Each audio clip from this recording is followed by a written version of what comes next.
I got my brains, and I'm pretty like my mama. I don't wanna pick your brains. I just want the microphone. Take the mask off your face and look at me face to face. Good morning, good morning, good morning. Put a smile on your face when you're moving from place to place. Good morning, good morning, good morning. I wanna share my love, but it's gotta be with someone who's precious. You're never gonna get my love, accepting that you're real precious. You're never gonna cramp my style, baby, cause I get a lot of pleasure. And if you wanna test my style, you better have a whole lot of measure. Cause I'm a rock back chick, never tag along the never look back chick. Trendy, a little crazy, intelligently singing rock back chick. No sticks, no stones, or any kind of weapon don't belong here. I don't wanna break no bones, I just want a microphone. Take the mask off your face and look at me face to face. Good morning, good morning.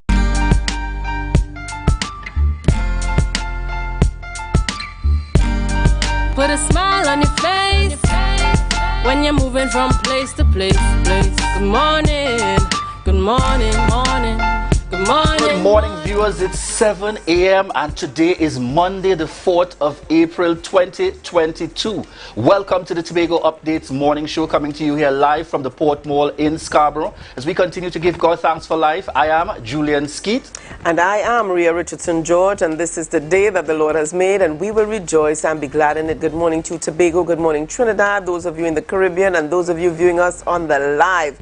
Good morning, Julian Skeet, welcome back. Welcome, Rhea, welcome. Thank you so much, and welcome to you as well, Rhea, after a great weekend. Yes, this was actually the weekend, not the day after the holiday last week. That's right. Very true, but it was a good weekend. Rhea, today is a big day. It's the 4th of April, Rhea. Definitely. And most of the restrictions have been relaxed. That's most. Most of them indeed, Rhea, and that's going to be an interesting kind of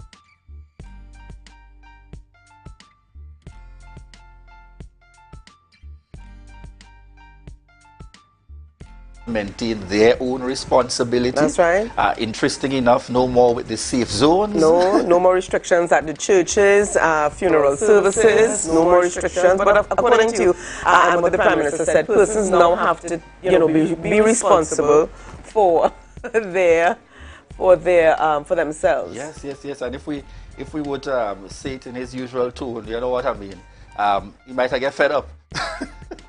And just decide, no, take responsibility for your actions. That's right. Take responsibility for your actions. But I trust that we recognize, very importantly, Rhea, that there's now a greater level of responsibility placed on us as individuals in the context of making that determination. How do I still maintain my individual levels of responsibility? And I want to encourage persons as far as possible. Please, folks, as much as we are now outside, yes, and I too will seek to enjoy it to the best of my ability, and we have a time. Let's remember, as far as we possibly can, in terms of maintaining that personal level of responsibility, it is still okay and important to be washing those hands regularly. Let me call out those business owners as well. Now is not the time to remove the soap and cut the water supply outside. We've got to maintain that. We've got to maintain the sanitizing. Folks, yes, it's still okay to walk around with your sanitizer in your bag. Ever so often when I can't find mine at all, Rhea is right there with me. You know these ladies, they have a whole something in their handbag, but we welcome it. We welcome it in these times. Definitely. Please, let's remember to do that, and the mask wearing still remains the same. Part of our responsibility. The only variation, as far as I can recall, is now within the car. In terms of within your family vehicle, I should say, to be specific, not public vehicles, so that you have that exception. But I know this is an exciting time for many, especially seeing that we have been inside, or we've been with restrictions for so long. It takes me back to a very old song. I think that was I Can't Wait. And all I'm thinking in my head is trouble. All right, but we leave it there for now. Definitely some trouble. And again, just reminding the public to please be responsible. Please be responsible. So, yesterday there was a drive around by some young people throughout the island. I don't know. Rhea Richardson George, don't know how responsible that was. I'll just say. Rhea, I was on the inside, they met me in that area. Yes, Rhea, I was on your end, Rhea, actually, yesterday, on the east. Family said, let's head out to the east side of the island. Very enjoyable. It's no secret. When you want to relax, you head east. Anyone would tell you, my entire team, friends out there, Roxborough, Delaford, the Ken family, Katie family, oh my God, the entire family, those families know. I truly love and enjoy the beautiful countryside. I even met Miss Carol in Speyside. Miss Carol there in Speyside. We made the pass, but don't worry, we didn't do the inside the house thing. We stayed in the car, gave a little wave while she was on the balcony. We still have to keep it safe. We still have to keep it safe in these times, most definitely. But the East was certainly fabulous. And, I said, wow, midnight has arrived. I tell you. But when you want a fet and party like my friends, RW and AH, you take it elsewhere, you take it elsewhere. And those stars are very important because, they have to be responsible for all those others that they might be influencing out there. Those in the lineup here in the industry in Tobago, because we have many influencers now. That's right. We have serious influencers now, but certainly, we encourage persons. I'm not going to tell you don't have a good time because I would be lying myself. If I would in the same vein. I tell you. But I just want to ask you to please, let's be as responsible as we can. Especially if we're going home to younger ones and going home to older ones in the household. Right. Let's be as responsible as we can. As we used to say, coming from Juve morning, strip down if you need to. Before you come in to mess up the house. Julian, every day you surprise us. Go by the back sink. Every day you surprise us. Yeah, that used to be my grandmother when we came back from mud. Don't step foot in here, She's sending you on the outside. Go and wash off yourself. All right? And to all those out there, that murder is part of our major festival. Those of you joining us in the region, it's part of our culture, where we seek to, of course, boil and take care and procure it in such a way that it becomes part of our mass. And I invite you to come visit Carnival Tuesday, Mud Camp, up in Bagatelle area. All right? We had to just drop in there for those who are in the region. We might not be too sure. Folks, we head over to News in 90 Seconds with Denicia. Thank you, Julia. Here's News in 90 Seconds. The PDP goes underground in Beetham Gardens.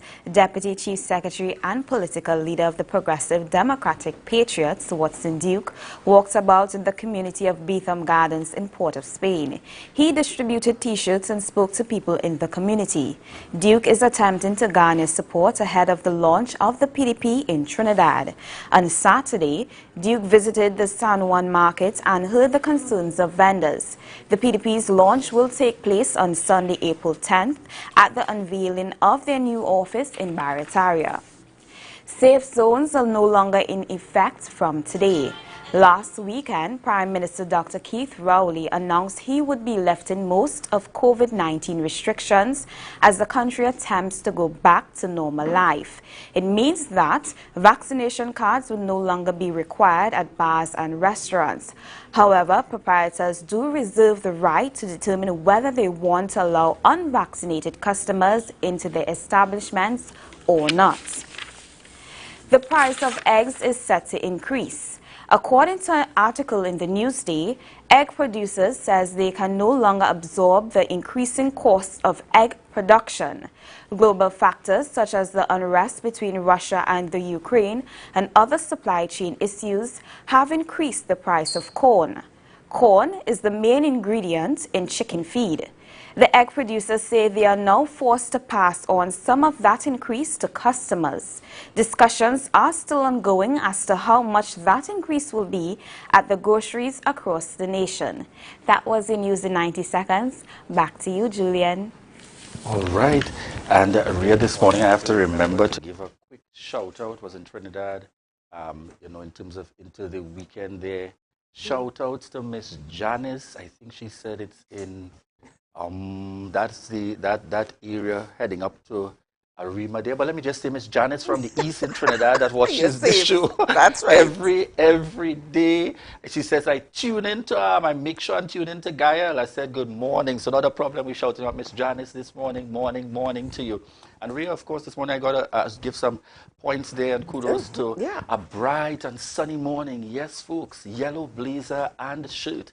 Courtesy Checkpoint located at Upper Main Street in Scarborough. Remember to check Checkpoint. They cater from boys right up to men, and they got some stuff for ladies too. I'm now told in the mix. Remember to check Checkpoint 639-5148.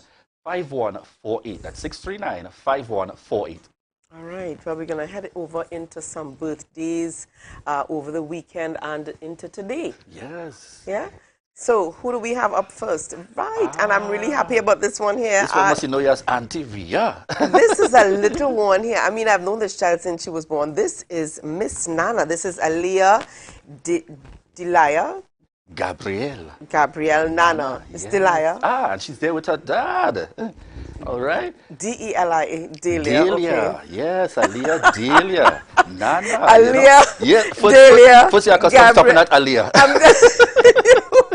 Gabrielle Nana celebrating her 11th birthday today, and I tell you, time really flies when you're having fun. And this is Mr. William Nana's daughter. This is my good friend William Nana's daughter. You can just look at that face. You see the Nana written all the more. You see the more written all over her. More so the more than the Nana written all over her.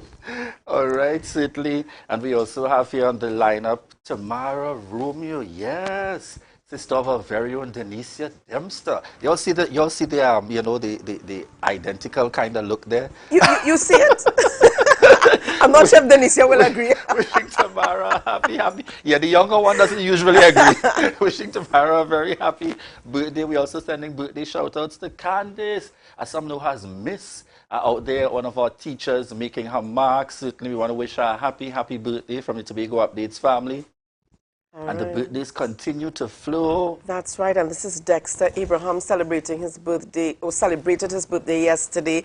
And I saw the pictures on Facebook. I said, no, we've got to get Dexter's picture on the program this morning. So happy belated birthday going out to you, Dexter, from the Tobago Updates family. Nice, and I also want to send birthday shout-outs coming from Clavia, Joel Jack, and the entire family. Of course, we're also sending our shout-outs here from the Tobago Updates family. This is Kamaria Keynes Dumas Jack.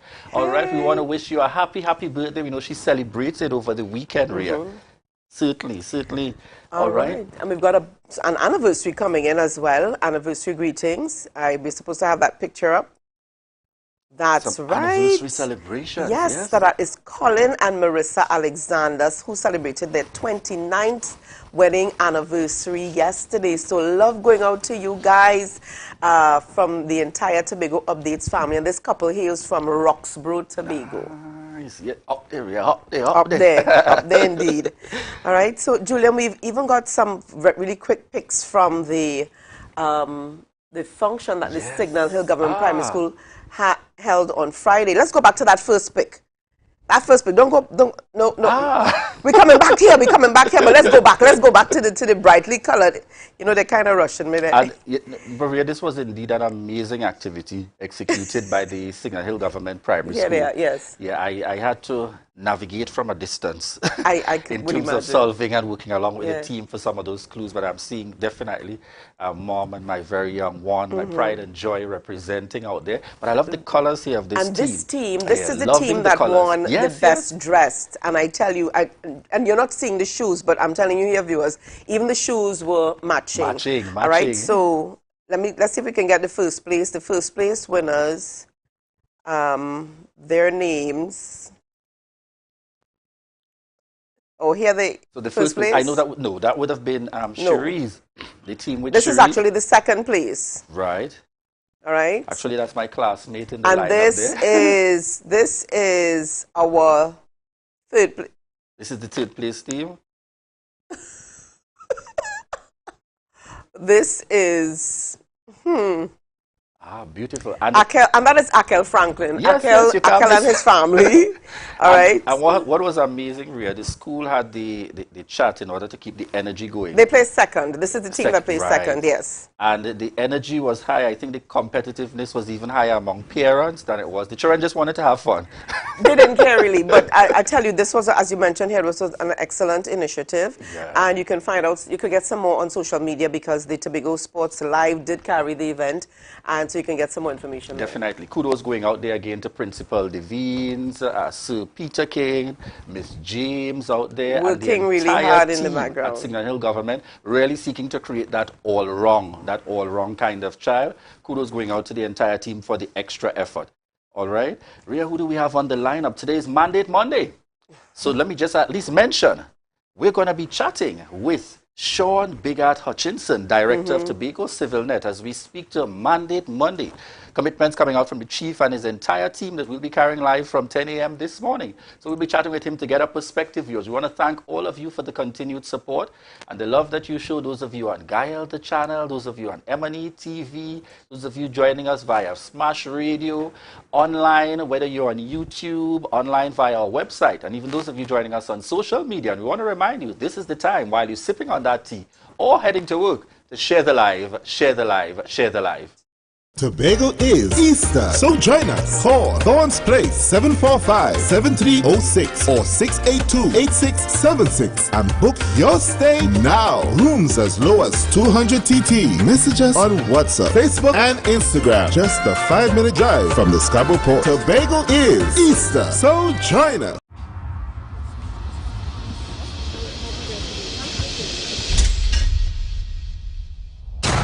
I faked a migraine to skip my in-laws' anniversary. I call all my girlfriends babe, so I don't mix up their names.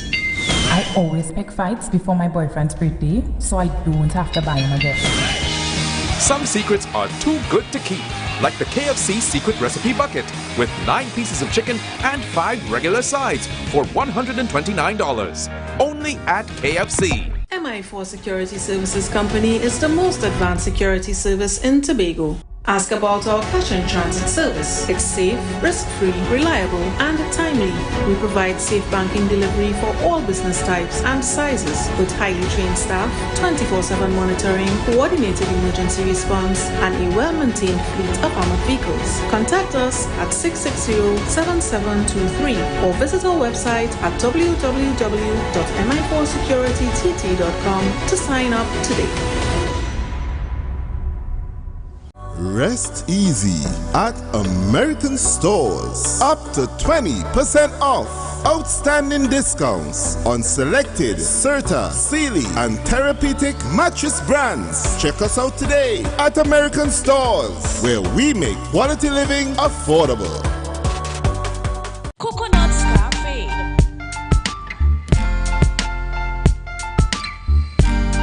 Put a smile on your face when you're moving from place to place. Good morning, good morning.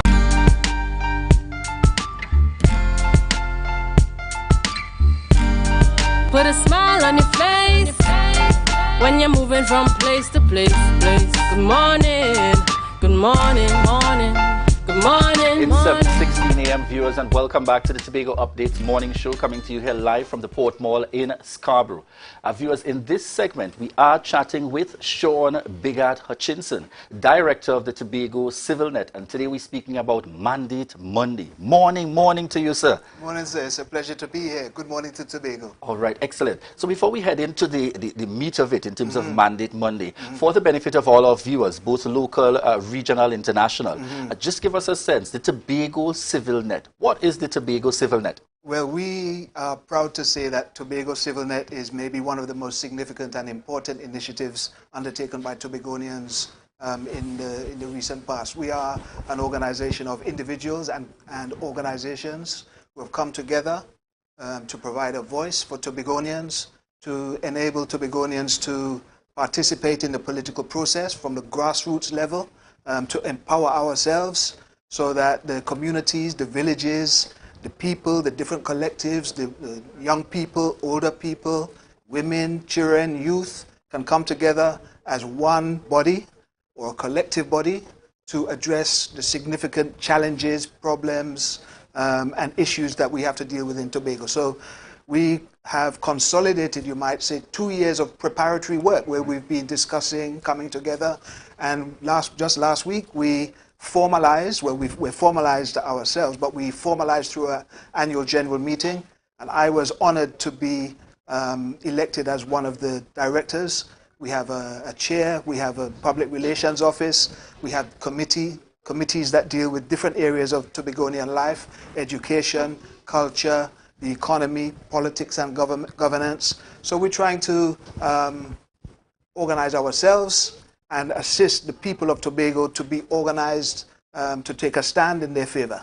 That's what we're doing in CivilNet. Excellent. So bearing in mind that kind of responsibility as the Tobago CivilNet, give us a sense. Today is Mandate Monday. And for those who may not be as familiar beyond the Tobago space, Mandate Monday would have been a commitment given by our Chief Secretary, the Honorable Fali Augustine, along with the entire team, not just secretaries, but the entire team of secretaries, assistant secretaries, inclusive of our councillors and so on, in terms of accounting to the people of Tobago. And that takes place at 10 a.m. live virtual media briefing. Tell us a little bit about your feel, as a civil society organization in relation to this kind of move for Mandate Monday, bringing the information to account to people. It's a very important initiative that's been taken by the new administration.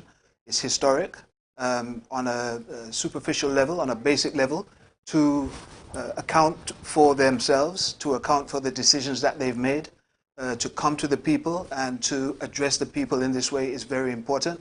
Should be said also that it's historic again in the sense that for the last 20 years we've had one administration, one party in power, more or less. That situation has changed. Now, you might say it's like a quantitative shift because it's another party in power now. So it's historic in that sense, and it's for us to see and to determine whether Mandate Monday and these types of formal initiatives mean something, whether they have some substance, because the substance will be seen or witnessed or exemplified in the extent to which we, the people and citizens of Tobago, can participate as the authors of the decisions to be made, and as the ones who actually carry out and take the decisions, rather than leave the decision making to the 15 people in the assembly. So Mandate Monday, important to hear what they've been doing, but also important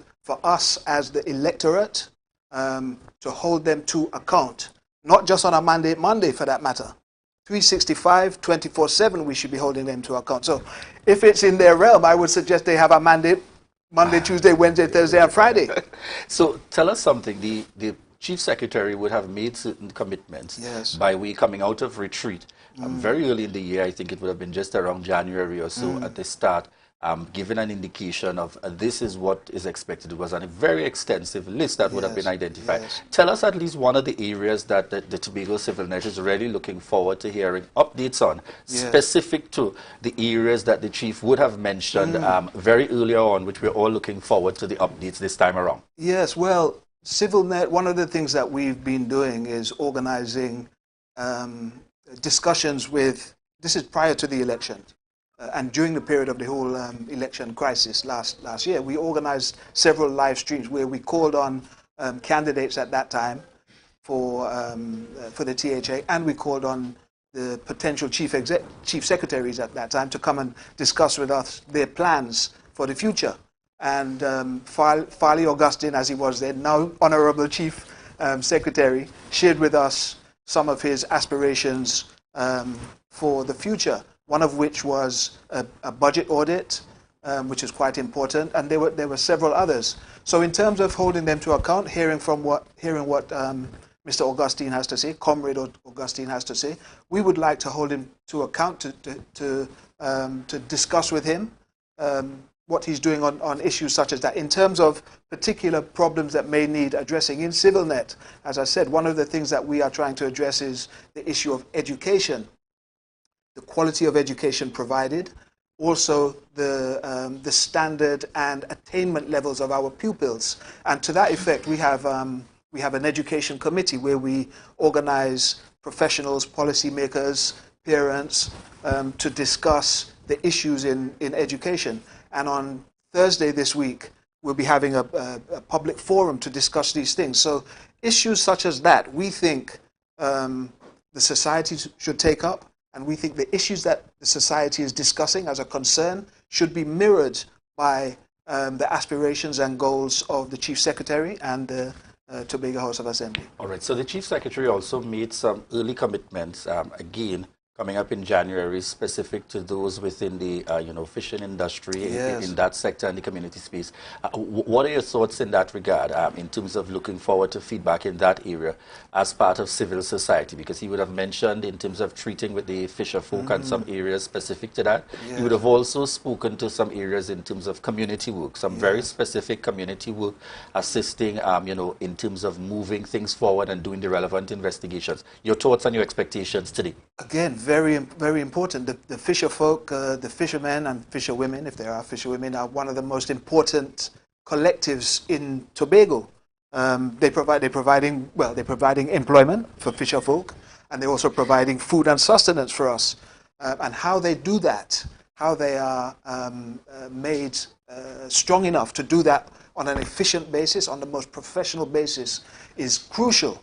So I think that if Chief Secretary has a process, and his division has a process to discuss with the organizations of the fishermen, this is one way to empower the fishermen and also to demonstrate that the THA has an ambition, a lofty ambition, to ensure that there's participation with the people who are crucial to the economy. The fishermen are crucial to our economy.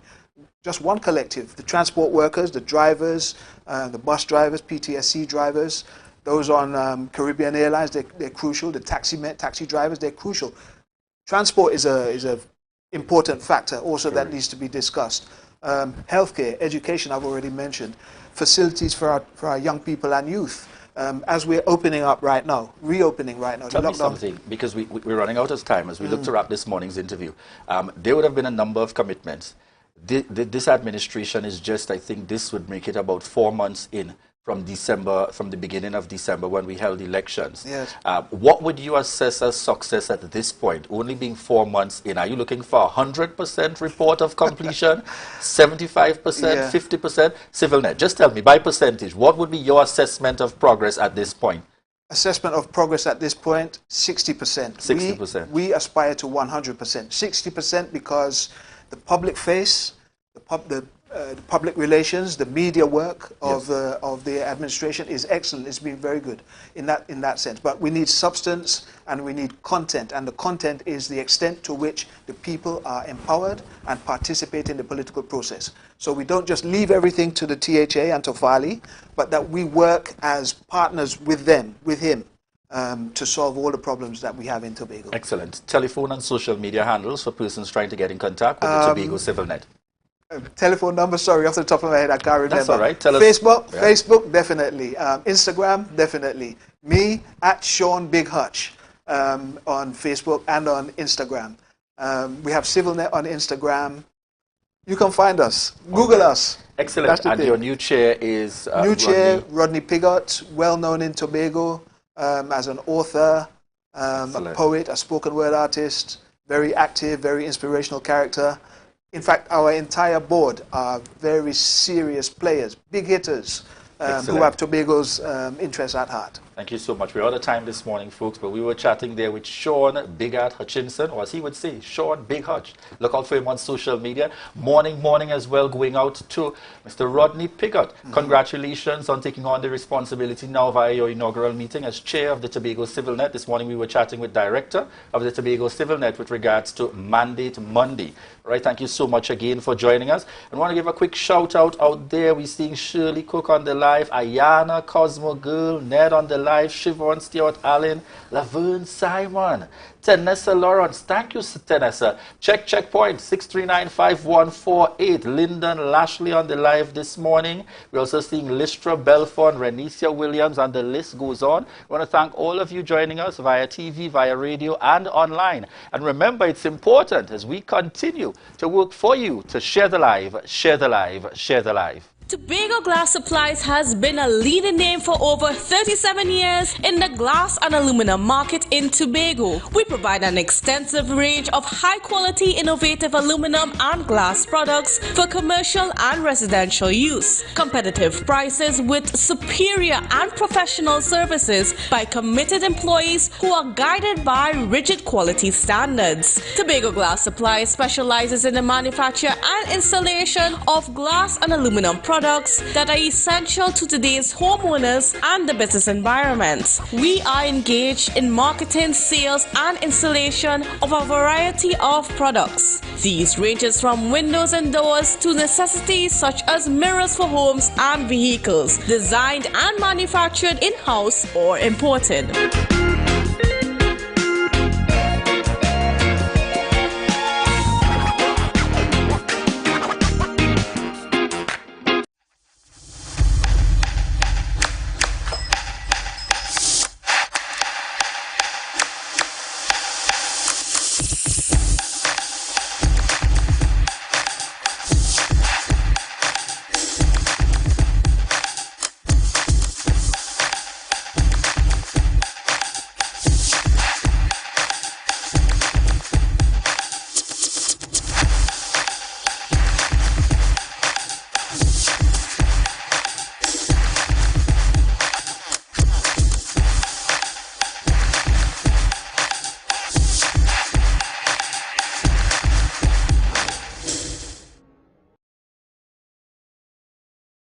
It's a different type of thing down there. And we party till we drop down there. With a lot of pretty girls down there. Down in Tobago.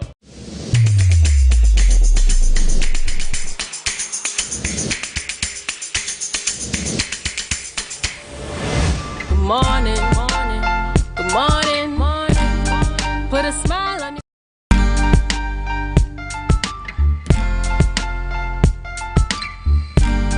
Put a smile on your face when you're moving from place to place. Good morning, good morning, good morning,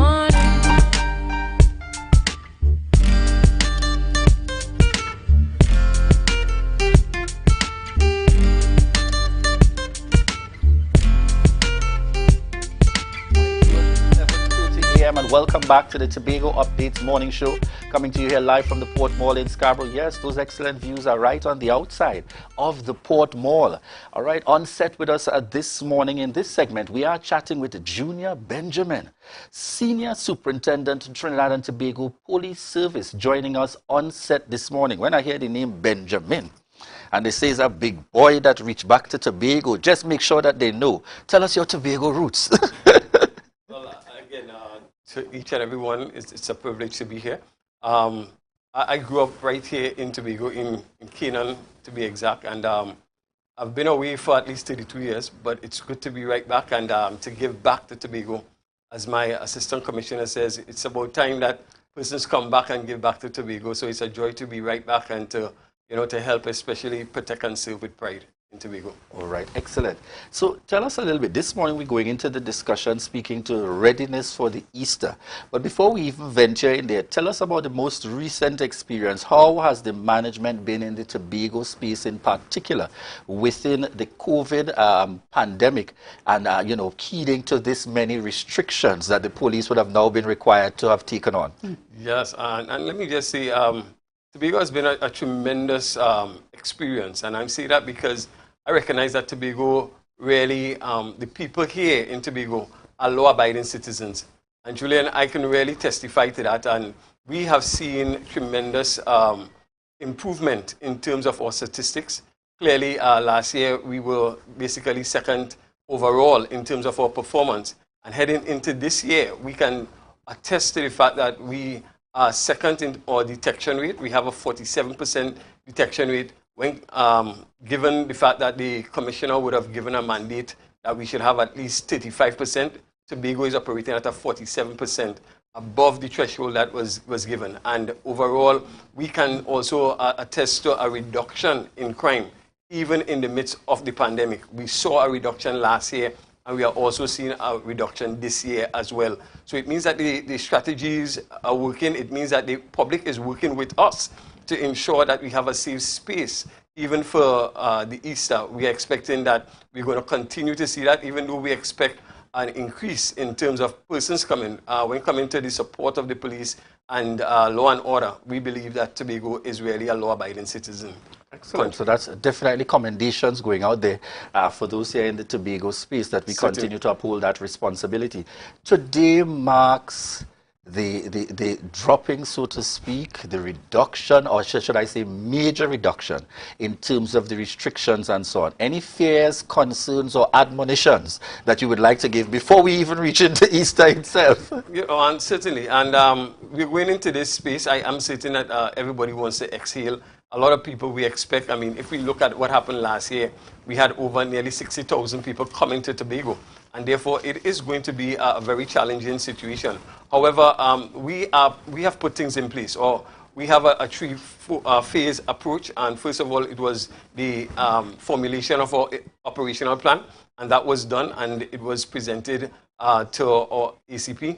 And now we are part on rolling that plan out. By today, we'll be rolling it out with my first division officers as well as with my station commanders. By this afternoon into this evening, we are going to start to see the implementation of that plan, because it is already there.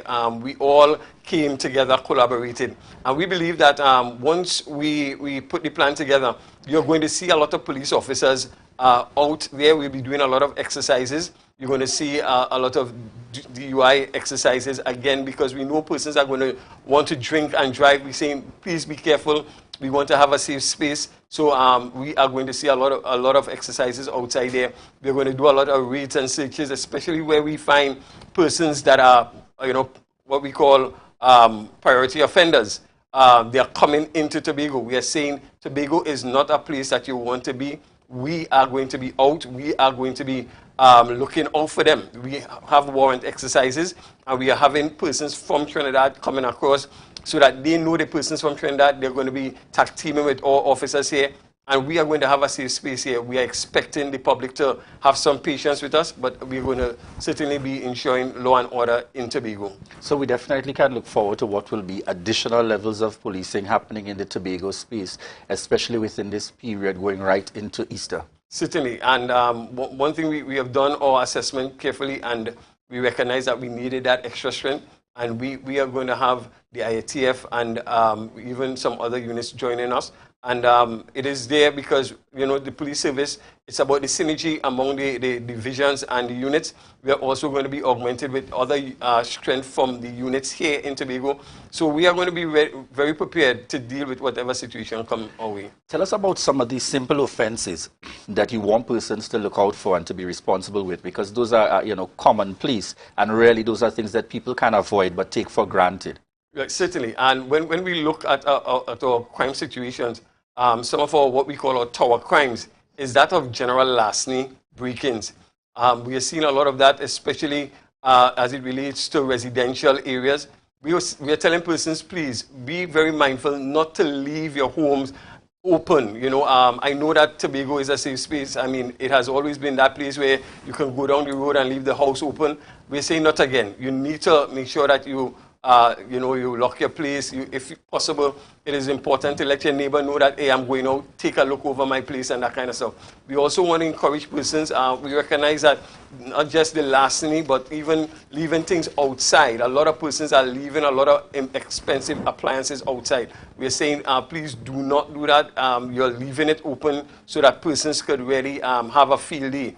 We want you to look at that. We want to encourage persons at this time to be careful the cars that you go into, because again, you might think that somebody is there as a taxi, and these private cars, you do not know what could happen, because we're recognizing that, again, we have some offenders, they're coming, they're kidnapping persons, raping them, and then dropping them off. We're saying be very careful. If you're going into a car, make sure that you know the number. Make sure, if not, call someone, let them know that you're going into this car. And we want persons to really take things seriously. We can really stop the crime if we really start to understand that crime is everybody's business. And you spoke to that area, and I recall one of our very senior, she would have been in Tobago in the past. I think it is ACP now, Joanne Archie. Joanne Archie. Yes, ACP Joanne Archie. And I remember her, you know, giving that kind of admonition, and I want to suspect it's very much the same now. Basically, if there is any discomfort, especially as a female, don't second guess yourself. Don't go into that vehicle at all. Is that the same kind of advice that we are pressing on going forward? Morning, by the way, to ACP Joanne Archie. Yes, certainly. And again, one of my mentors as well, you know, and I'm saying definitely, once you feel uncomfortable, do not go. If you see a lot of male in the car and you're the only female, please, I want to tell you, think twice about doing that. Again, you have to really seek to anticipate what is going to happen. What we recognized earlier this year, we had some crimes where early in the morning, persons are going to work and persons are coming and picking them up and then robbing them from what they had. I'm saying be very careful as well. Early in the morning, you want to make sure that there are more than one persons, and if possible, persons of different, you know, gender in the car.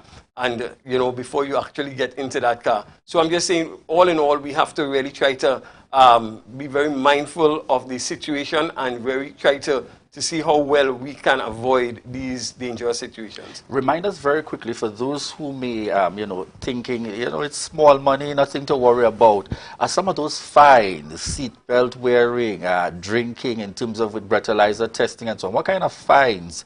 Because we know those fines have gone up significantly compared to years ago. Right, and because I did not work with that information on me right now, to be quite honest, but I can tell you this much, that we have a traffic section that, again, all these informations can be obtained, and certainly I can get that on so that the next time I come, I can have all that information. But what I'm sure you can verify for me, the fines have long gone from the days of $100. Of course. It's now up there in the thousands. In the thousands, definitely. And therefore, and not only that, you recognize now that, especially for these traffic offenses, that you are now going to be given penalty points.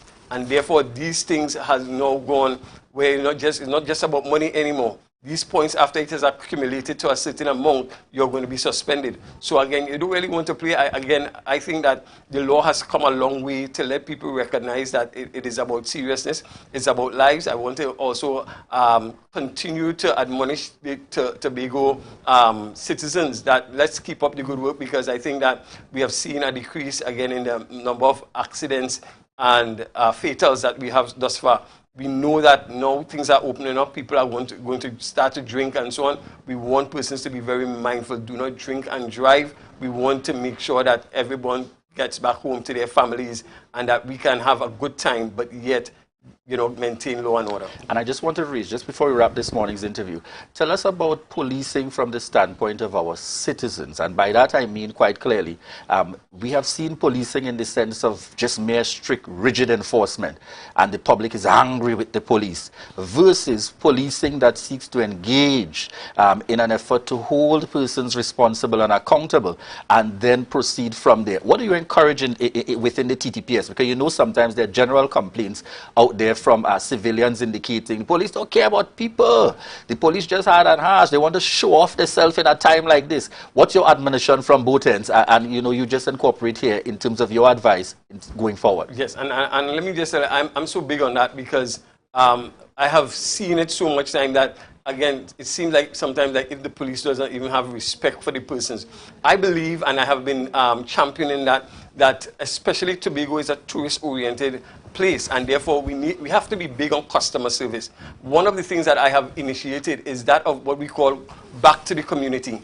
We are going back to the community. We have gone from the Crown Point station, we have done it in Scarborough, we have done it in Mariah, we have done it in Roxborough, and where we have gone back to the community to hear what are some of the concerns. We want to know what is happening, how you think, what is happening in terms of how you see the police, and therefore we believe this is the way that we're really going to start to initiate what we call station councils. Station councils is where we have persons who are very, noble persons in society being part of the council, that the police could be accountable to them, and we work together to ensure a better community. These are some of the initiatives that we're doing to, again, ensure that the police start to give quality service And this is what we want to see happen in Tobago. That, again, people are respected. Again, I think people they don't really, care about the statistics. What they're really concerned about is that you show that level of care and concern,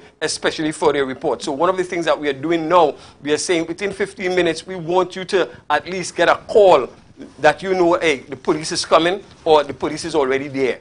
And if not, even after the time is finished, within 3 weeks, you should get a call telling you what is the latest with your whatever offense you had reported on. And therefore, we believe that kind of service is going to help us really build that level of community partnership, which is needed in order for us to fight crime. Excellent. And of course, these are the times where we shout out people. Tobago would tell you he has made his mark, certainly one of your officers with a difference in traffic. Corporal Andre Sebro. All right. So we're looking forward to more officers in terms of that kind of mode and touch with their engagement with people, even as we enforce the law and the police continues to ensure that you protect and serve. All right. Thank you so much. Junior Benjamin there joining us this morning, Senior Superintendent of the TTPS, on set with us this morning, giving that indication. Have no fear, citizens. The police is here and ready to ensure that we have a safe environment going into this Easter season and in fact well beyond. And of course the contact number remains 999 in the event of an emergency. Certainly, and if you need me, you can call me at 639-2511. Excellent. So you have the contact further there of Senior Soup, 639-2511. All right. So ensure that you take on that responsibility, folks. And remember, we've got to have our individual responsibility as citizens to do our part. Thank you so much for all of you all continuing to join us here. Remember to stay tuned and share the live, share the live, share the live. Are you looking for that all-in-one shopping experience? Then look no more. Visit Lamb's Best Mart for your grocery items, fruits and vegetables, drinks, home items, stationery, gift items, hampers, shopping gift cards, toiletries, small hardware items, and much more. We provide order and pickup service, even delivery to your door. We are your friendly community supermarket. Check us out today at Lamb's Best Mart, located at 22 Daniel Trace Canby, or visit us on social media at Lamb's Best Mart.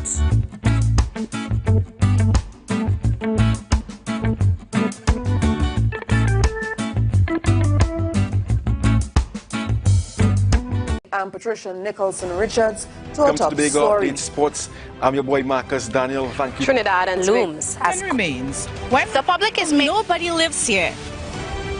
Oil and gas exploration continues to affect the livelihood. Spearsides, marine industry. Tobago fishermen. When will the Sion Francis hospital be fully functional? Of the 5 a.m. to 12 p.m. window Still find at the treasures like the golden continue waterfall to rise in Tobago.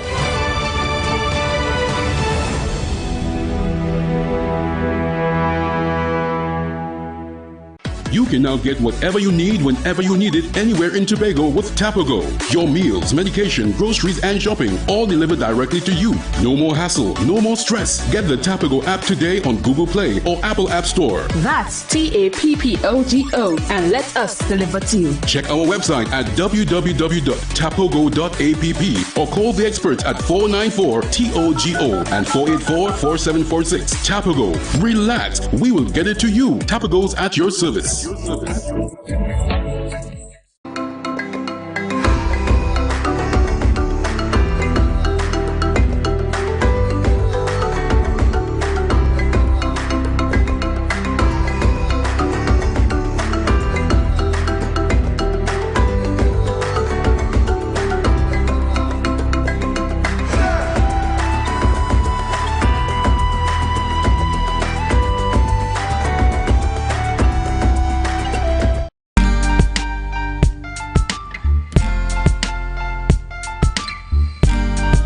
a smile on your face when you're moving from place to place. Good morning. Good morning. Morning. Viewers, welcome back to the Tobago Updates Morning Show. She is my sister friend, and I'm happy to have on set with me this morning Ria Paria, who is the chairman of Autism Tobago.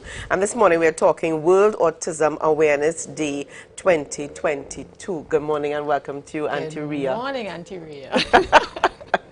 No, it's always a pleasure to chat with you. Ria, as we talk about World Autism Awareness Day, I know that the day would have passed, a lot of things would have happened.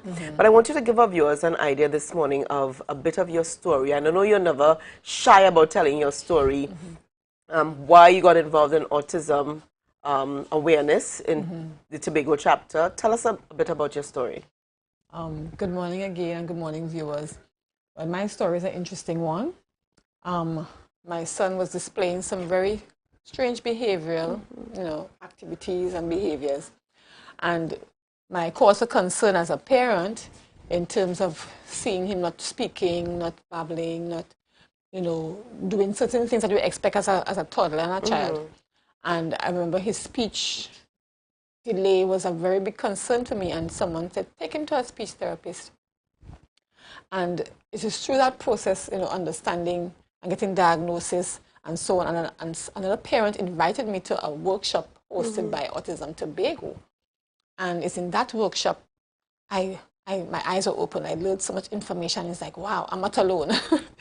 I'm not alone. And since then, I think that was around 2011, about 2007, I never stopped going to the meetings. I just was so hungry for information and for support. And that kind of a network among the parents. And it has always been a passion of mine since then to share my story, to encourage other parents who may have concerns when they see developmental issues with their children, to not just sit back and say, well, they're going to grow out of it.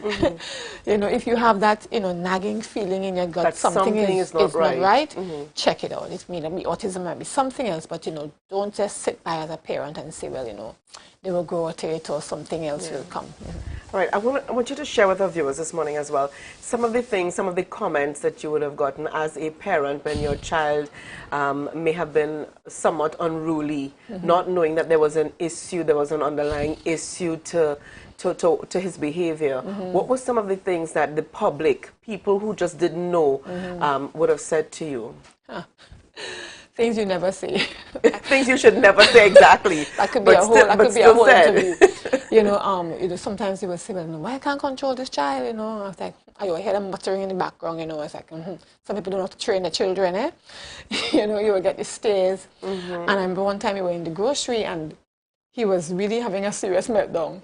I was like, thank God wasn't in the eye with glass objects. Oh, boy. And I was like, oh, should I just come out the grocery or should I just...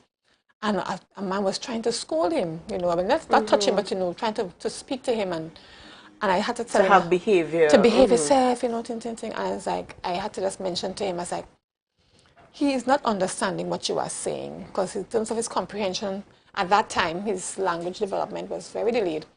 I was like, he doesn't understand what you're saying, I say, he has a special, disorder. And so I didn't want to explain all the long stories in the grocery. And he was like, oh, my God, I didn't know. He looked normal, ting. And he was so apologetic, the gentleman. He's like, okay, but tell me more. Because he didn't know. He didn't know, So he said, I'm so sorry, Miss Lady, and ting. I said, well, I'm just trying to get out to the grocery quickly because I didn't have anyone to stay with at the time.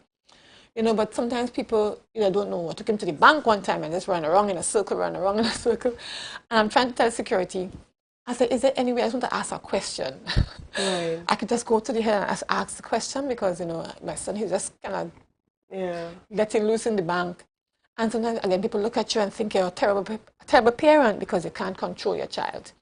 And it's just having that compassion. Sometimes, your child may have an issue or may not have an issue, but sometimes don't just be quick to judge a parent as being a bad parent because, the child is having a meltdown in the middle of the mall or wherever they may be. Now, I tell you, old people say if you don't have anything good to say, say nothing. Exactly. Keep your mouth shut. Don't say anything. Say nothing at all. And I think, let's talk about the importance of autism, autism awareness, this group that was created to make, I guess, help the public lives. Well, improve the lives of persons with autism, yes. But also to get the message out there that something may be afoot, something may be awry, when you see a child or an individual behaving differently. Yes. In terms of awareness, so many different national policy have something on awareness. Everybody has something on awareness. They will say it's trending, inclusion, different things, the conversation is around. And yet there's still so many persons who are not aware of persons with disabilities, far less autism. People still say, well, I thought autism and Down syndrome was the same thing. Wow. I had comments like that up to this year. Wow. You know, and the awareness is important. Getting the information out there is important.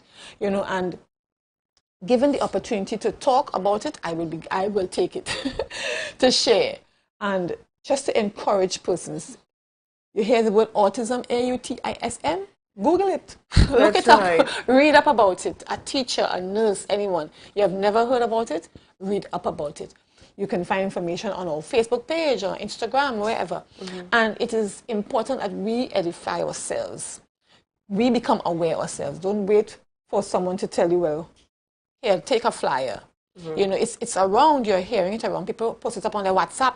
You know, you see it on status, everybody, Happy World Autism Awareness Day. And you will pass by that and you don't know what autism is, or you think you know what it is, and you wouldn't do any further reading. So the awareness is important for building the compassion, for building the knowledge, skills, whatever is required of you as an individual to be able to deal with persons with autism. Right. And how, this year, how has the organization commemorated or recognized World Autism Awareness Day?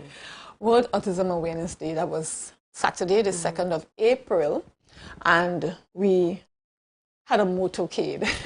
Now, when we planned the motorcade around February, March, thereabout, February, yes, we had all these protocols for COVID, and so we said we can't have our usual tree lighting. In the past, we would have had our lovely lighted up blue tree lighting in the botanical gardens, we would have had our crowds, special music and so on. We'd have had walks through Scarborough. So we can't do all those things. COVID lockdown and protocols. We said we need to do something since the day is falling on the Saturday. We said, how about a motorcade? Nobody has to come into the car. We wouldn't have to socialize. We just honk our horns, decorate our cars, and get the music to play on the loudspeakers and so on, and drive through the community. And we put things in place when we had the motorcade on Saturday. And I'm thankful for the support. We had about 70 to 20 cars thereabout. And the decoration of the cars, we had dogs on a motorcade. You know, and then somebody bought their dogs dressed in their autism awareness t-shirts.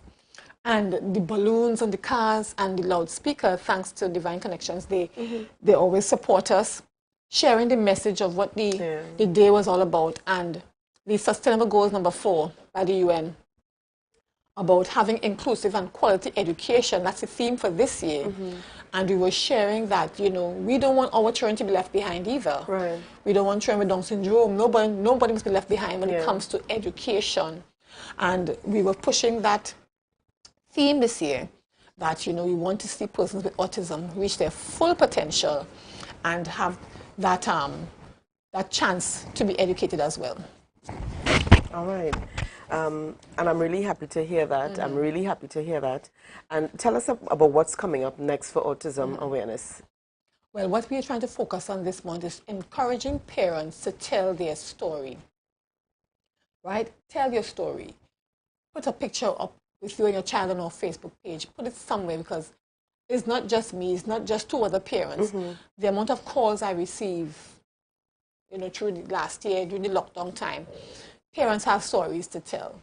And sometimes, you know, in Tobago, people, you have cancer, they keep it hush-hush. You have something, they keep it hush-hush. They hide away your child. We want people to know. Tell your story. If you can't tell the whole story, tell a portion of it. You know, just say what you're struggling with and see how people can help you. Because if you don't say anything, we would know. And we want to encourage the parents. Put a picture up. Tell your story. We also want to have a time of fellowship at the end of the month, where we bring the children out to the park and just spend time together, just getting to know them and getting, because they have been locked up for such a long time. We've all been locked up for so long. Everybody's been locked up for so long. And, you know, in terms of, well, Aiden and his school, Happy Haven hasn't been out to school since 2020. Wow. You know, when his teacher saw him on Saturday, she broke down in tears. She was like, she had to bring back the tears because he's so tall. She hasn't seen him in face-to-face in such a long time. Yeah, he's grown. He has grown, as tall as I am. You know, so just having that opportunity to come back together as a group and to share and to encourage each other during that time. And how can persons contact you if they want some more information with regards to autism awareness? Autism Tobago, or phone number 278-7012, or you can call my number 310-3671. We're also on Facebook and Instagram, or you can email us autismtobago@gmail.com. I sent some information.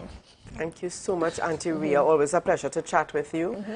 We've got lots more coming up on the Tobago Updates Morning Show, viewers. In fact, we go over to This Day in Tobago History with Devon Adana. This Day in Tobago History. Did you know that in April 1939, a Tobago branch of the Seamen and Waterfront Workers Trade Union, or SWWTU, was started by Rupert Gittins?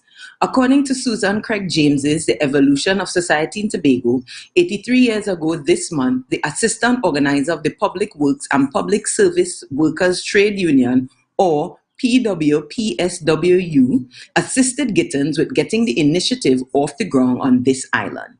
The chairman of the SWWTU was Peter Hilda. Other officers were held by Norman Campbell, Sylvester Martin, Conrad Roy, and Duncan Saul. That start of the SWWTU was an indication that trade unionism was expanding beyond the Public Works Division, where it originally started in Tobago. The largest union was PWPSWU, with working branches at Belgarden, Bloody Bay, Charlottesville, Castara, Delaford, Palatavere, Roxborough, and Scarborough. PWPSWU also had a domestic and allied workers section in 1939 with Eileen Ramsey as its assistant organizer and secretary. Alma Cudjoe, Louise Douglas, as well as Flora Rodney were some of the leading female members in 1940. Growing frustration in Tobago fed the trade union movement, and much of this frustration amalgamated around APT James, who by the 1940s was a stalwart of not only the trade union and labor movement, but a firm opposer to Crown colony rule. You've been watching This Day in Tobago History. My name is Devon Adana. Back to you in studio, Julian. Yes, welcome back, viewers. Thank you so much, Devon Adana. All right, and yes, folks, we had an entire exciting lineup here this morning. We just want to remind you again, yes, folks, those are blazer and shirt courtesy Checkpoint. Checkpoint located at Upper Main Street in Scarborough, 639-5148. And we just want to remind you, exciting show starting later on. Two main things happening today. Exciting show for the hour, and for the hour with our very own Glendora Lashley. You see that kind of serious face, Rhea? Serious face. All right, woman of business. Morning, Glendora Lashley. We're looking forward to For the Hour, coming here to you live from Tobago Updates, and it starts today, Mondays from 8 p.m. to 9 p.m. So we invite you to tune in tonight from 8 p.m. as we go live with For the Hour with Glendora Lashley. And later on this morning, we have Mandate Monday, which is the Executive Council virtual media briefing that takes place from 10 a.m. And if I'm not mistaken, Tobago Updates will be carrying the event live. So you can check us out on the Tobago Updates page, our Facebook page, for more information there. All right, and we got our news at 7:30. So basically, it's from news straight into For the Hour. So we look forward. Connect with us, 10 a.m. 7:30 p.m. straight into 8 p.m. tonight, folks. Beautiful morning indeed, folks, as we start. Have a great week. Rhea? Okay. As we say bye. As we say bye. I'm not hearing these guys. As we say bye, Rhea. As we get say ready goodbye. to head into Good Morning Tobago. That's right. With Denise That's and right. Candice. That's right. So have a great day, Tobago. Stay safe. Remember, what do they need to remember, Rhea? Remember to wear your mask, sanitize, and socially distance.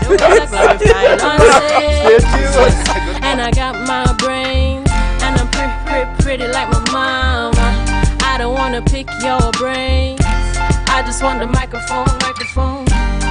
Take the mask off your face and look at me face to face. Good morning, good morning, good morning. Put a smile on your face when you're moving from place to place. Good morning, good morning, good morning. I want to share Tobago my is love. Easter, so but join it's gotta us for Thorns Place, 745-7306 or 682-8676 and book your stay now. Rooms as low as 200 TT. Message us on WhatsApp, Facebook, and Instagram. Just a 5-minute drive from the Scarborough Port. Tobago is Easter, so join us.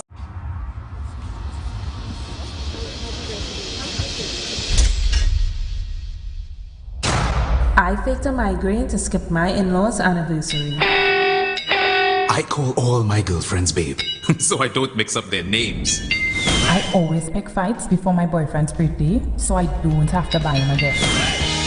Some secrets are too good to keep, like the KFC secret recipe bucket with 9 pieces of chicken and 5 regular sides for $129.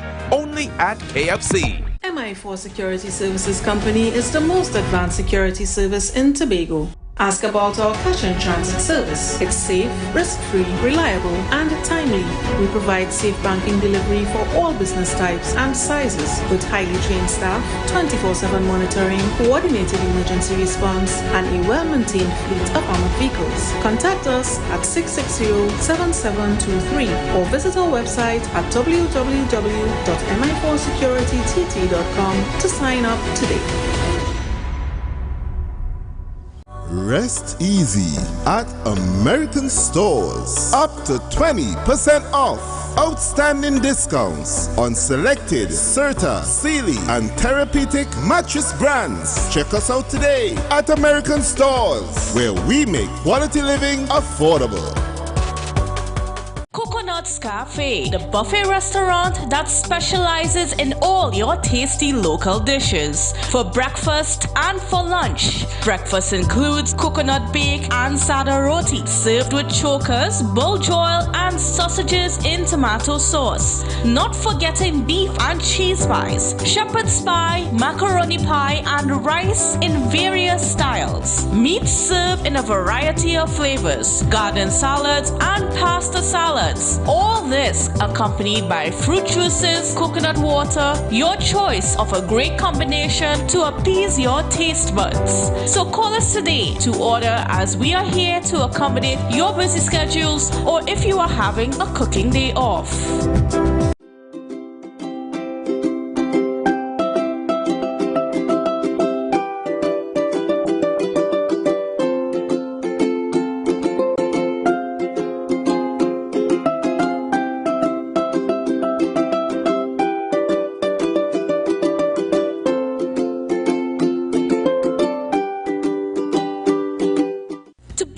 Supplies has been a leading name for over 37 years in the glass and aluminum market in Tobago. We provide an extensive range of high-quality, innovative aluminum and glass products for commercial and residential use. Competitive prices with superior and professional services by committed employees who are guided by rigid quality standards. Tobago Glass Supplies specializes in the manufacture and installation of glass and aluminum products that are essential to today's homeowners and the business environment. We are engaged in marketing, sales, and installation of a variety of products. These ranges from windows and doors to necessities such as mirrors for homes and vehicles, designed and manufactured in-house or imported.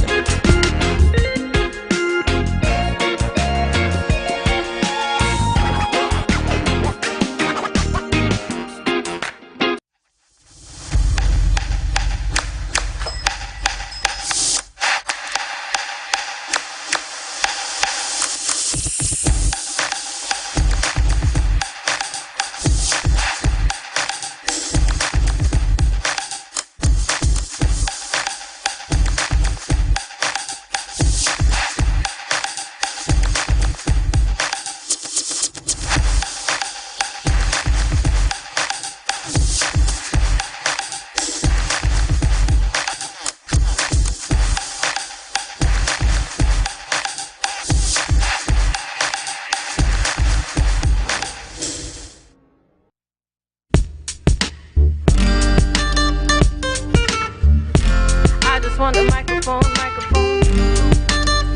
Morning.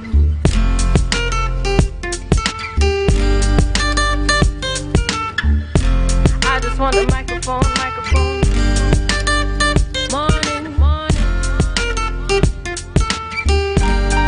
Take the mask off your face and look at me face to face. Good morning. What's the new campaigns in Beetham Gardens? Safe zones are no more as most COVID-19 restrictions are lifted. The price of egg is set to increase. And in sport, Tobago is introduced to Tag X Rugby. I wanna keep running like a soldier. Somebody must have touched my soul, cause there ain't no stopping till it's over. I wanna get up out my chair, cause everybody's getting so lazy. Don't want nobody touch my... Welcome to Good Morning Tobago. I am Candice Jackson. And I am Denise Dempster. It is Monday, 4th April 2022. Let's dive into our top story. The PDP goes on ground in the Beetham Gardens.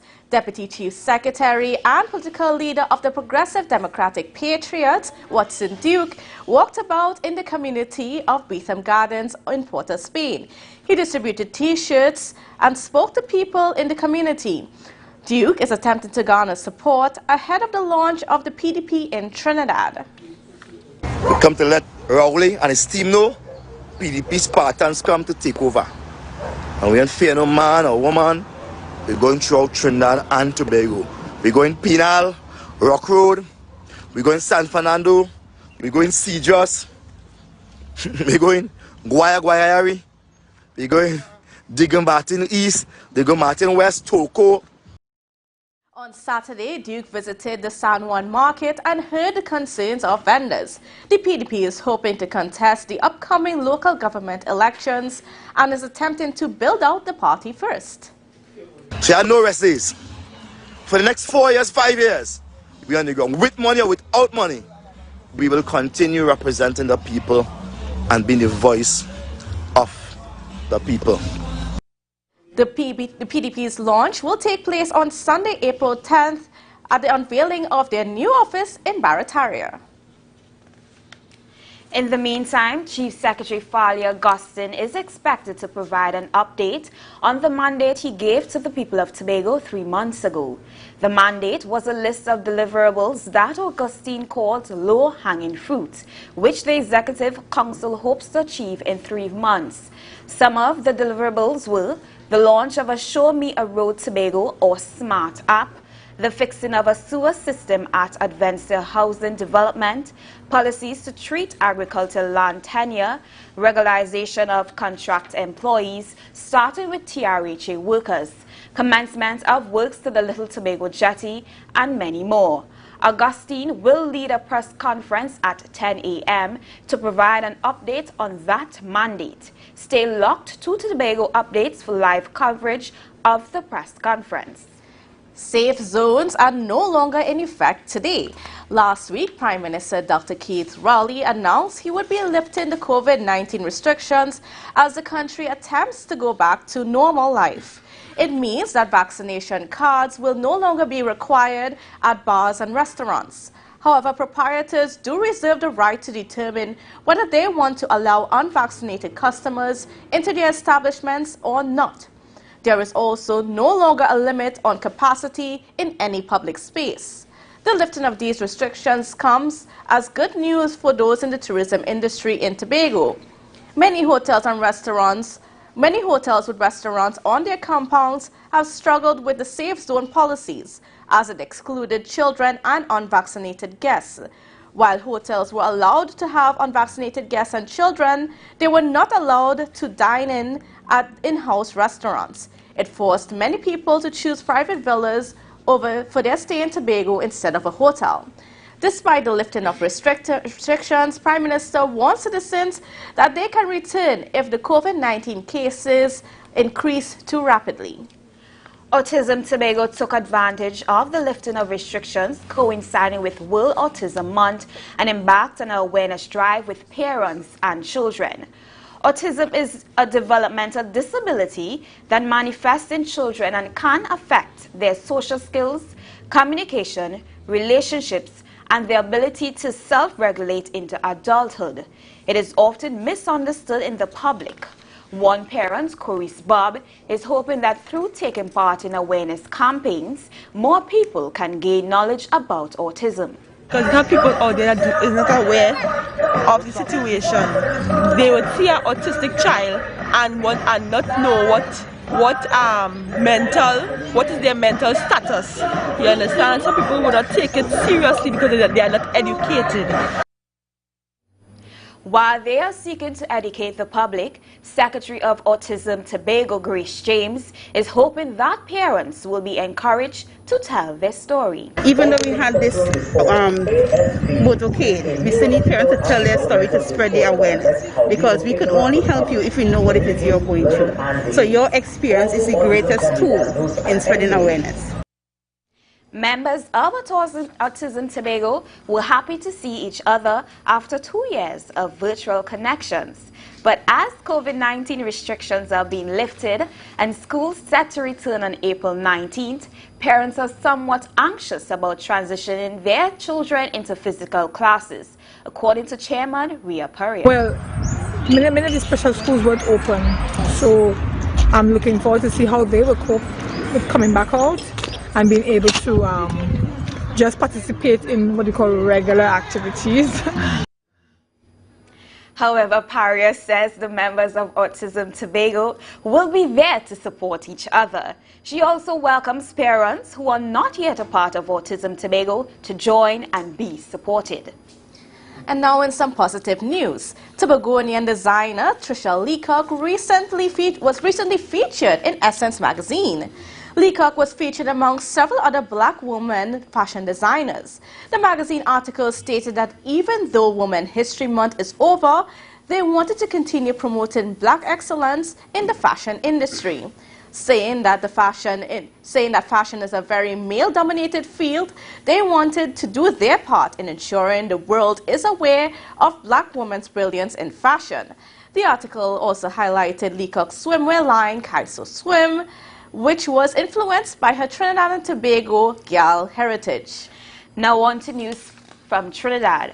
The price of eggs is set to increase. According to an article in the Newsday, egg producers say they can no longer absorb the increasing cost of egg production. Egg producers are faced with increases to chicken feed and animal medication.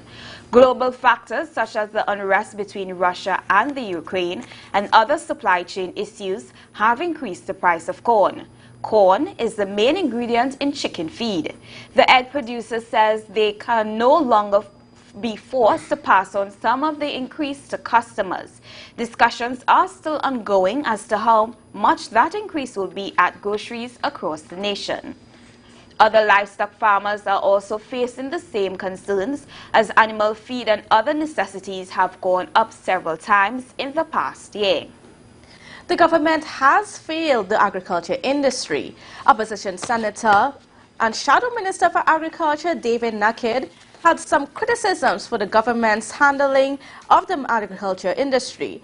His comments came as the country is experiencing approximately 15% increases in food prices. Senator Nakid was speaking at the opposition's weekly press conference yesterday. Here is more from this report. Newspaper reports from the Supermarket Association of Trinidad and Tobago state there is a 15% increase on basic food items.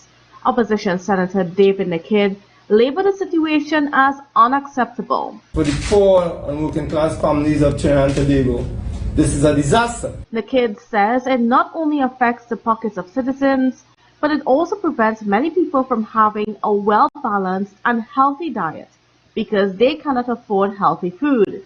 He believes the government must take the blame. A government who was reactive rather than proactive in every sphere, and especially in the agricultural sector, was that is denoted by there has been no dent, there has been no inroads made into the high import bill that we have. According to Nakid, Trinidad and Tobago's food import bill has now increased to $1 billion. Meanwhile, the nation's farmers are struggling daily.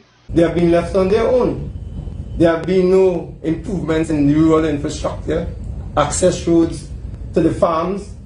There's a skyrocketing rise in predial larceny that affects the farmers, livestock, crops, everything. Increases in food prices are caused by global issues such as Russia's invasion of Ukraine, COVID-19 lockdowns in China, and the cost of raw materials.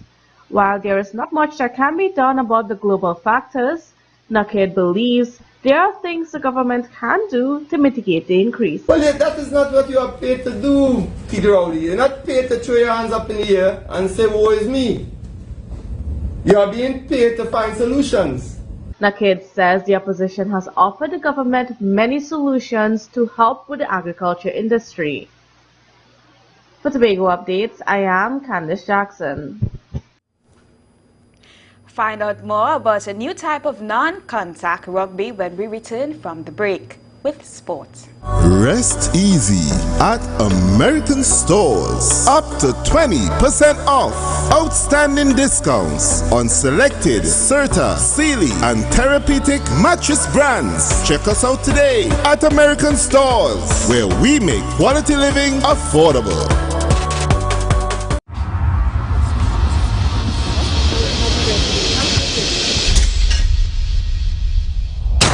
I faked a migraine to skip my in-laws' anniversary. I call all my girlfriends babe, so I don't mix up their names.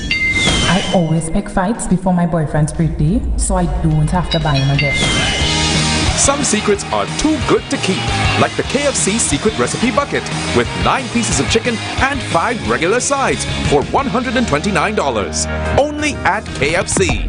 Tobago is Easter, so join us. Call Thorns Place 745-7306 or 682-8676 and book your stay now. Rooms as low as 200 TT. Message us on WhatsApp, Facebook, and Instagram. Just a 5-minute drive from the Scarborough Port. Tobago is Easter, so join us. Are you looking for that all-in-one shopping experience? Then look no more. Visit Lamb's Best Mart for your grocery items, fruits and vegetables, drinks, home items, stationery, gift items, hampers, shopping gift cards, toiletries, small hardware items, and much more. We provide order and pickup service, even delivery to your door. We are your friendly community supermarket. Check us out today at Lamb's Best Mart, located at 22 Daniel Trace, Canby, or visit us on social media at Lamb's Best Mart.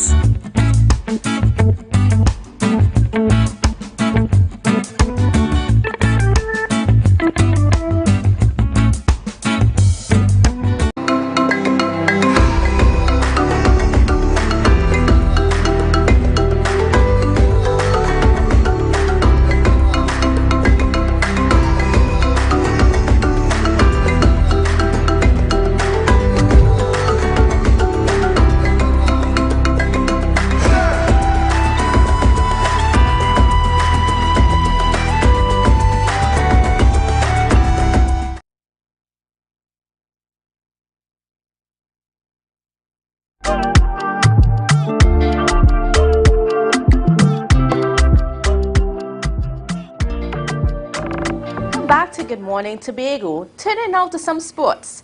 A new form of rugby with global potential was introduced to Tobago last Saturday at the One Accord Recreation Ground.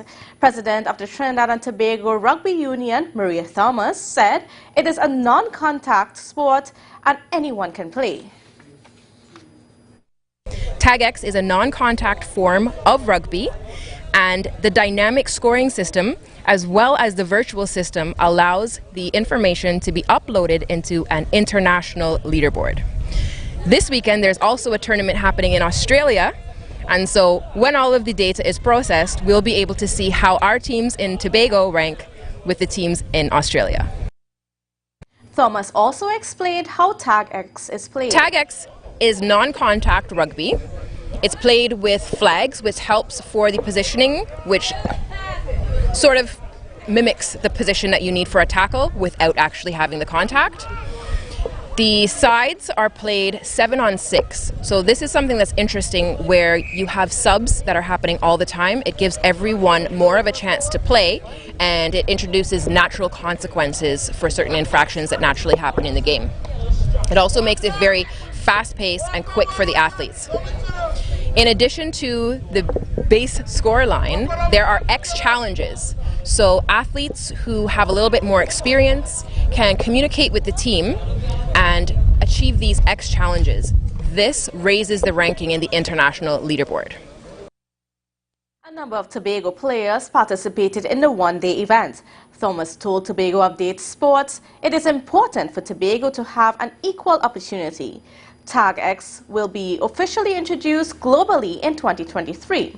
Trinidad and Tobago is currently assisting with some of the pilot projects. Moving on to the weather forecast, today you can expect generally hot, sunny and hazy conditions with likelihood of showers over a few areas, especially during the afternoon.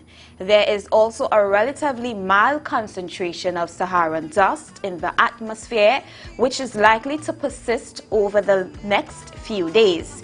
Temperatures are expected to get up to 31 degrees Celsius during the day and drop to 24 degrees Celsius at night. Seas are moderate with waves between 1.5 meters and 2 meters in open waters and below 1 meter in sheltered areas. Let's recap the headlines. What's in new campaigns in Beetham Gardens? Safe zones are no more as most COVID-19 restrictions are lifted. The price of eggs set to increase. And in sport, Tobago is introduced to Tag X Rugby. That's it for your morning news. Join us again at 7:30 p.m. for the Tobago Updates morning newscast. All right, Anicia. So we have a lot of things happening in the space. We see that, my goodness, eggs are going to go up. Yes, and you know what's interesting about this situation? Individuals are already complaining with the increase of food prices. Some may have a handle of the increase, some are still struggling. And now we have an added increase of the egg food prices. And at one point in time, you're going to say, okay, enough is enough. When am I going to be able to have stability? When am I going to be able to rise my head above the waters? It's becoming a lot for some individuals. And as I made mention, couple weeks ago, one person was saying, hey, my grocery bill used to be $2,000. Now it's $3,000, and that doesn't include meat. So what additional increases am I going to face in the next year? There is also the concern that these increases are going to lead to a further unhealthy nation, because of course we know that it is difficult for persons to be able to purchase healthy foods, because healthy foods are typically more expensive than, you know, just the run-of-the-mill stuff. Sometimes it's the choice is whether or not I can fill my stomach or try to be healthy. It's a tough time for everyone, and unfortunately it's not going to get any better. So we're waiting to see what can happen.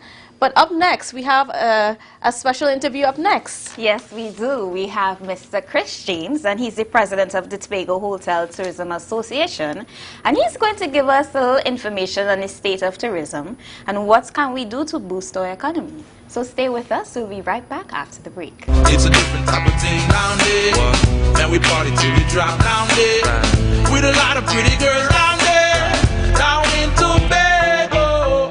Tobago Glass Supplies has been a leading name for over 37 years in the glass and aluminum market in Tobago. We provide an extensive range of high-quality, innovative aluminum and glass products for commercial and residential use. Competitive prices with superior and professional services by committed employees who are guided by rigid quality standards. Tobago Glass Supplies specializes in the manufacture and installation of glass and aluminum products that are essential to today's homeowners and the business environment. We are engaged in marketing, sales, and installation of a variety of products. These ranges from windows and doors to necessities such as mirrors for homes and vehicles, designed and manufactured in-house or imported.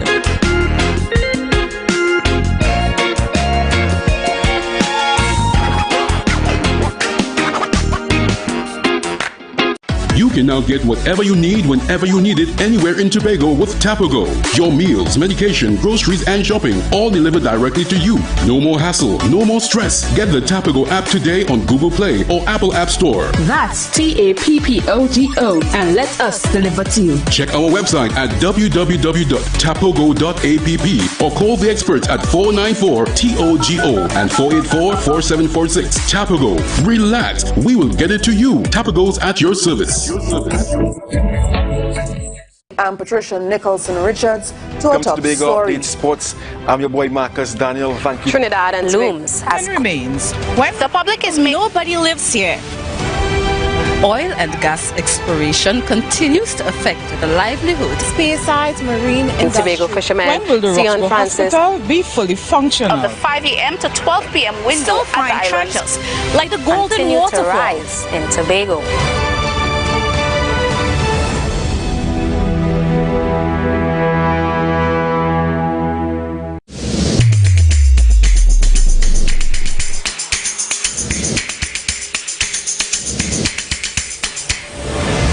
Morning, good morning, put a smile on your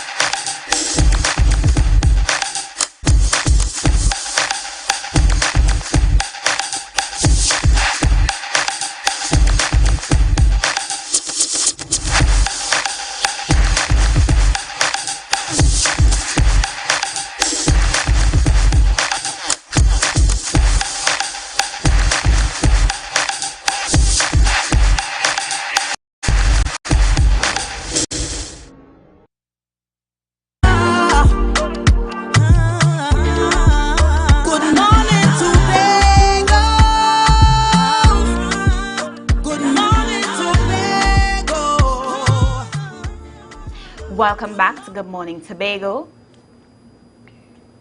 With us is Mr. Chris James, and he's the president of the Tobago Hotel Tourism Association. Welcome and good morning to Tobago Updates. Good morning everybody. Let's get into the gist of things. Good. How will the lifting of restrictions help with the tourism sector? It's going to help because there's been some confusion over it. Now it means that everybody can, if they wish, go into restaurants, bars. It's going to be easier for people to actually police because it was a difficult thing to police for most members of the association, and this should make it easier. How has the COVID-19 affected the tourism sector? It's been a disaster. It has basically ended what was a very long period of downward trend anyway from 2005 onwards. It really was the final straw for many businesses in the industry. We really have to find a way out of this, and I'm hoping with the new administration we can find ways to work together to get people out of this terrible situation. Many of the people are facing the banks, and they're having a hard time. People are having a hard time, both the business owners and the former employees in the sector. It's been right across the sector. And don't forget, we're not just talking about our members with hotel rooms. Almost every sector of Tobago, private sector business, is connected to tourism. So it's been a real downturn. What are the numbers and interest looking like for the upcoming Easter? It's an improvement. It's not going to be anything like previous Easters because we don't have the number of flights, for instance. They've recently put the flights up to 12. There's a lot of confusion over this. It's 12 flights, it's 24 rotations. We used to have 20 flights, 40 rotations. So that's a problem. We need more flights. I'm told already you cannot get a flight for Easter, so that's a challenge. And many people don't want to come on the boat. They want to use the flight.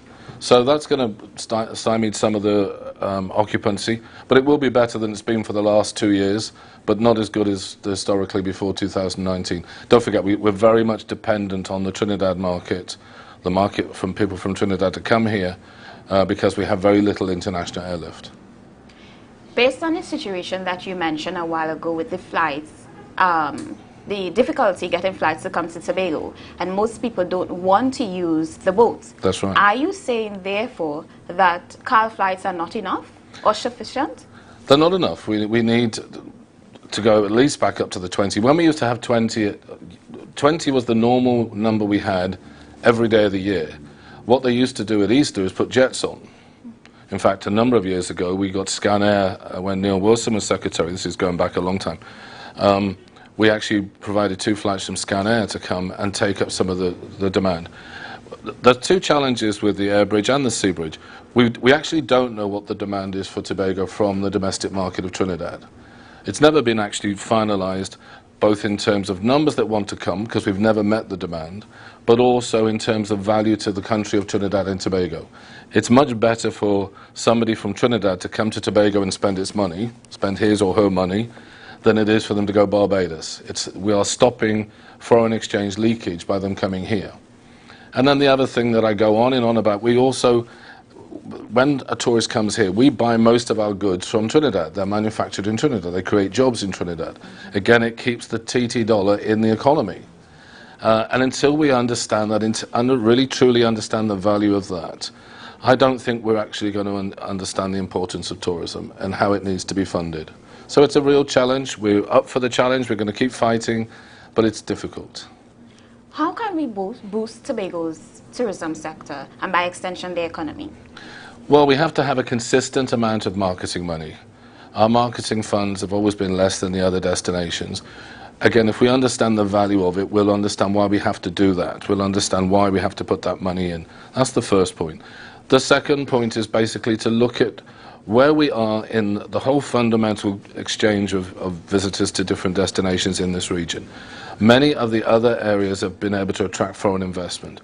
Because of the land license that is introduced into Tobago, we have killed foreign investment into Tobago and quality hotels, especially into Tobago. One of the challenges we have is that we do not get non-stop flights from our international destinations because we don't have enough of the top-end hotel rooms. And that's partly to do with the fact that we've had this land license. It's little understood that even though 45% of the seats on a plane are the premium seats, the premium economy, the business class, they're actually 85% of the revenue for that plane. So the reason we don't get non-stop flights is because we don't have enough people willing to pay that price for the premium economy and the business class. So we've been constantly selling for many years on price, and we haven't been selling on demand because our marketing funds have been low. We have a challenge because we have the fact that airlines stop somewhere else before they come here, which is actually a greater challenge now with COVID than it was before. The positives for Tobago are we are exactly what they want. They want an eco-green destination. They want the wellness, the diving, the bird watching. They want a lot of the things we have to offer in Tobago. It's up to us to get out there and market.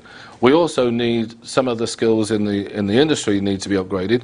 I'm happy to say that we're training on the 7th of April in conjunction with the IDB. The Hotel Association is training 50 persons in social media.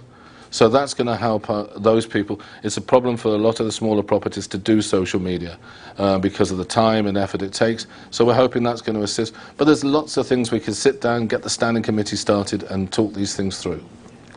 What strategies and tools can you recommend to the hotel industry to overcome the recession post-COVID-19? Well, going back to the social media, we have to get much better at the social media, and our marketing needs to be better. As I said, we have to stop being a destination on price. We need to start selling as a demand destination. So we need to look at that. Customer service has been talked about. I actually don't think it's as bad as people say compared with the other destinations I go to. I've had bad customer service in every Caribbean island. It's something we can always improve on. I think it's an ongoing game. One of the things I know, back in 2005 when we were doing very well, customer service was fantastic because everybody was getting tips. So everybody's service improved, and I think that's a very good indicator of what motivates people to give good service. But no, there's a lot of things. I stress again, I know the Chief Secretary and the Secretary for Tourism have mentioned this. We need to sit down because we have so many problems. We need to start the standing committee and go through the problems we have with the bar license and all these things that we have, different elements of problems that we have in the industry, the flights, so that we can sort them out. And the standing committee is the best way to do that because you can set up separate committees to deal with individual problems and report back quickly. And that's what we need. We did, for instance, the in-transit desk. I've got to finish on the in. We cannot get, after 20 years, we still cannot get an in-transit desk from Piarco. We have all these international flights which are not paid for, with empty seats, and I've been here for 28 years, and I should think we've been fighting this for 28 years, to put an in-transit desk into Piarco. Still not there. So those things we have to sort out. They can have them in other destinations. Surely we can find a way to have one here. In your opinion, how can the tourism industry manage technology and innovation in order to develop sustainable businesses? You can do it. It's interesting the way technology is changing. I mean, you're now having total contactless entry into hotels. You get off the plane, you are told by the hotel what room is yours, you unlock the door with your phone. Technology is changing all the time. Whether it's a trend or a fad, I don't know as yet. I'm watching the different webinars to see what's going on. Where we can market, the marketing is the best thing to do with the technology because it's so much cheaper than print marketing. But it's having a lot of the properties in Tobago are small.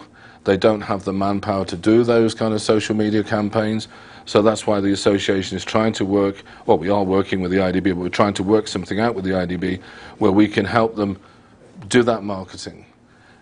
We also need data collection.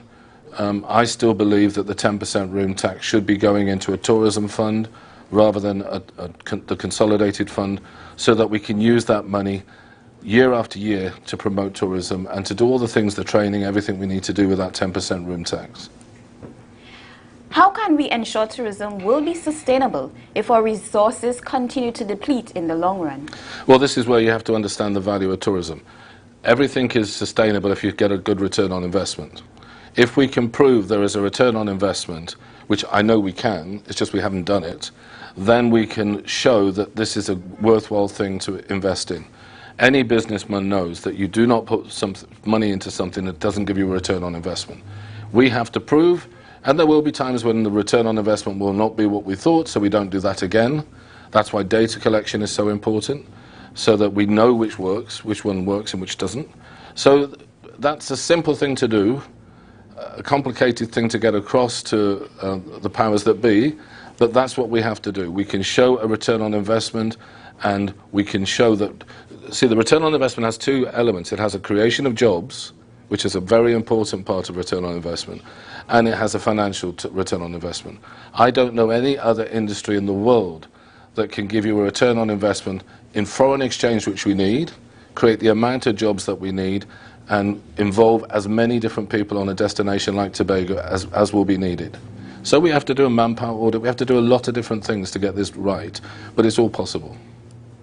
There you have it, folks, from Mr. James, thank you very much, who shared some information and interesting facts on the tourism sector and what needs to be done to boost our economy. It's not impossible, it's not difficult, it may take some work, but it can be done. Stay with us, we'll be right back after the break. Rest easy at American stores. Up to 20% off. Outstanding discounts on selected Serta, Sealy, and therapeutic mattress brands. Check us out today at American stores, where we make quality living affordable.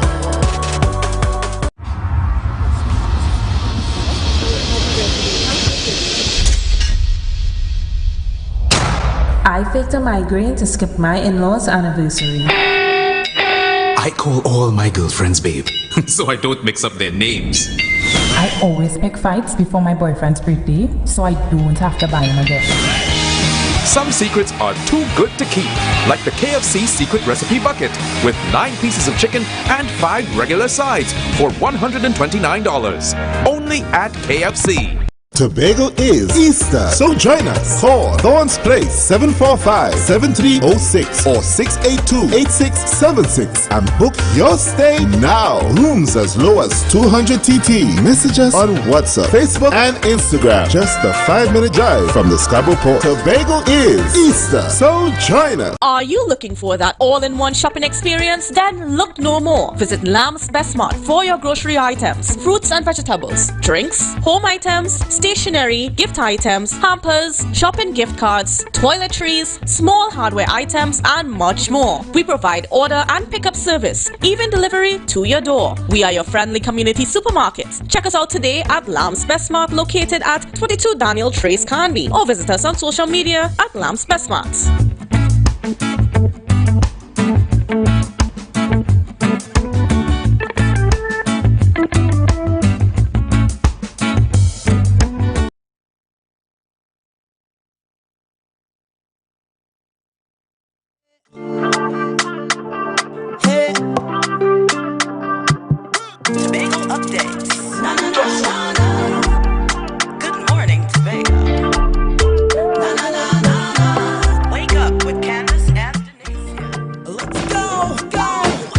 back to Good Morning Tobago. Well, we just heard from Mr. Chris James, the president of the Tobago Hotel and Tourism Association, speaking to us a little bit about, you know, the fact that even though Caribbean Airlines has added on these flights, we have 12 rotations of flights, it's still not enough for the demand that seems to be there. Yes, and he definitely said that we will have to go back to what was originally put in place, because a lot of people, by rights, don't want to travel on the boat. They prefer plane. It's faster, less hours, more convenient, you know. So I hope going forward Caribbean Airlines will take these things into consideration. I mean, a lot of times we may not understand what is going on in the backgrounds. We may not necessarily be privy to that information, but I do hope that going forward Caribbean Airlines could work on really getting more flights on the air bridge. I know it may be very ungrateful of us to say, well, we already add on more flights. What more could you possibly want? But the flights that have been added on is definitely not enough, because as soon as they were added on, they're all booked. Right, they were sold out. So we definitely need to go back to what the basics. Because he said we do have that demand for persons wanting to come to Tobago. Right, and then as we're on the topic of flights, we're looking forward to see if the THA is able to report to us that maybe we have more international flights coming into the destination. We know that we were able to get back, you know, British Airways and Virgin. However, we're seeking to get more international airlift as the place, as Tobago and Trinidad as a whole, has been opened up a bit more. COVID-19 restrictions have been removed. So we're looking forward to seeing that on Monday, today at 10 a.m. Yes. So please log in. Yes, please log in. Please view. They have a lot of information updates for us. We don't want to miss it. All right, so that's it from us, Denicia. Thank you so much for viewing Good Morning Tobago, and have a wonderful day. Have a wonderful day and an even better week. Stay safe, guys. Bye.